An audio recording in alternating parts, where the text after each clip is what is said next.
What's up and welcome to My Point of View. I am your fat and opinionated host, and one thing that continues to kind of blow my mind in this Idaho 4 Bryan Kohberger case is the fact that these two surviving roommates have just been basically hidden from the public in a way.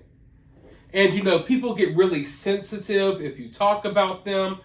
People kind of cringe when you mention them. And I understand why. Because, the true crime community can be a crazy community. And they often go on witch hunts, blaming people for all types of wild stuff. I've been on the opposite end of one of these witch hunts before. I've battled the hordes of true crime demons. Case by case.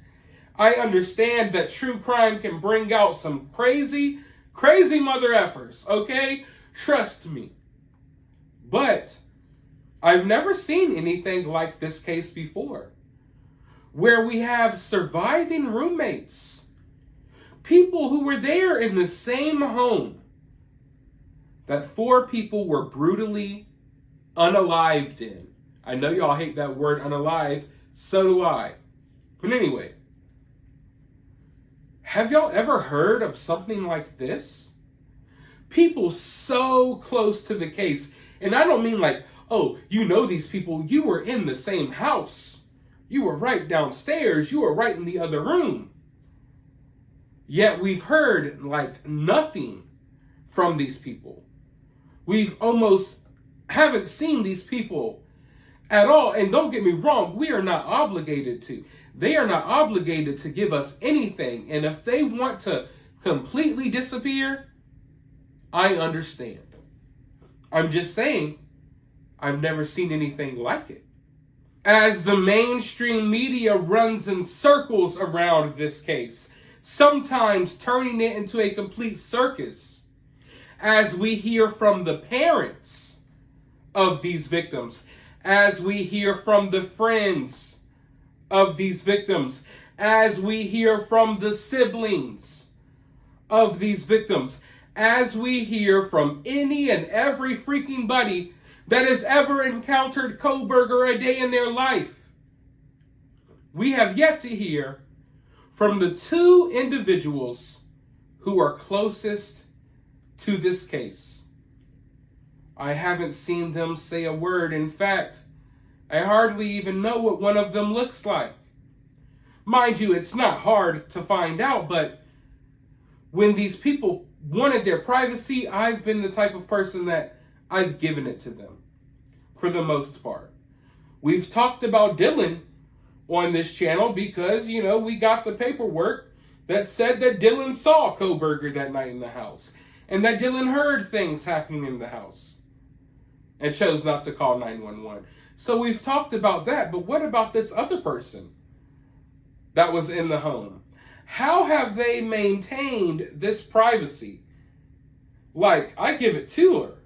Bethany, she has done a great job, or the people around her, or I don't know. They've done an amazing job at keeping this girl out of the limelight. And I know that has to be extremely difficult. And like I said, I want to be clear. I understand why she would want to be out of the way in this situation. And I don't think that either one of these girls knew Kohberger and they were all in on it and it was one big crazy conspiracy. I don't think that at all. I'm not happy that Dylan didn't call 911. And as what's being revealed right now, basically, is that Bethany, I believe her name is Bethany Funk, I believe is her name. She was in the basement, basically, during this whole situation. She never set foot upstairs. She never saw the scene. She was by herself in a different part of the house, emerged outside the next day. So she was in the midst of the craziness outside the home, but never even stepped foot upstairs to see what had transpired. So I think that people are going to be way easier on her than they are Dylan. But of course, people are going to try to say this girl was in on it and this, that, and the third. That's just how the internet works. But I want to show you all this clip real quick. Then I'll be back with more thoughts. A source close to the victims' families has told me that Bethany never, ever emerged from the basement room. Like, she never came upstairs. She left the home and was outside in the chaos in the front of the house, but never did go to that second floor, never did see the carnage. She wasn't part of the discovery of the bodies. She was the only one living in the basement at that point. Now, from what sources say, no one has really seen this girl in a while. Her friends have been looking for her on campus. She hasn't returned back to school. I'm guessing she's not answering certain sources' phone calls.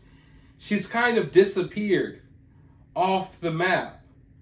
Meanwhile, like Ethan's brothers or his siblings, they're going back to school. They're already back on campus. They're trying to find a sense of normalcy. They're trying to live their life. But Bethany is like nowhere to be found. And like I said, I don't know who's doing this. I'm not saying it's a bad thing. Don't get me wrong.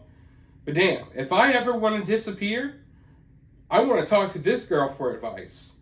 Because she's managed, her and Dylan, they've managed to fly so low under the radar in the middle of all of this madness. As people are getting blamed for wild things, they've gotten blamed a lot too. But, I mean, in such a high-profile case, to know that there were two individuals living in this house that haven't even really done interviews or anything, it's really wild when you really think about it. I know we're all caught up in these cases, and, things fly like that, and you don't really get to dwell on it, but out of all the cases I've ever looked into, I don't ever remember a situation quite like this one.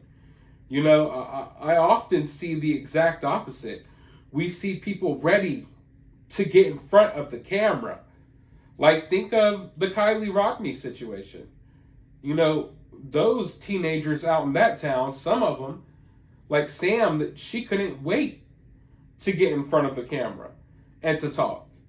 But in this situation, these people don't want nothing to do with this story. And like I said, I understand why. But this isn't going to go away. People are going to have questions. And I think at some point, I think it's best for them to, try to stay out of the way when it comes to this situation. But at some point, I think they are going to have to say something. You know what I mean? But maybe not. I mean, if they want to go the rest of their lives without ever acknowledging that this situation happened at all, then more power to them. I can't imagine what it must feel like to have been in a situation like that. And you're probably questioning, why am I still here? While all of my roommates have been killed. You know what I mean? And it's definitely a situation that would have I would have to step back and reevaluate life just in general. And I hope that these two young women are really grateful for, the fact that they're still alive. And I hope that they make the most of their lives moving forward, because that was a close call. That was definitely a close call for them. But just another piece of the puzzle getting put together. A lot of people have been asking, where's Bethany? What happened with her? What was going on with her that night? Well, from what we hear, she was in the basement, totally cut off from the rest of this home, never even entered into the rest of the home, came directly outside from the basement the next day when all of the stuff was all the commotion was going on outside the house. So, luckily, if we're to believe what we've been told here, she didn't have to witness nothing too gruesome. But I can imagine she's still traumatized. But let me know your thoughts about this down in the comments below. While you're down there, hit that thumbs up button, hit that subscribe button, ring that notification bell. And I'll talk to you all in the next video.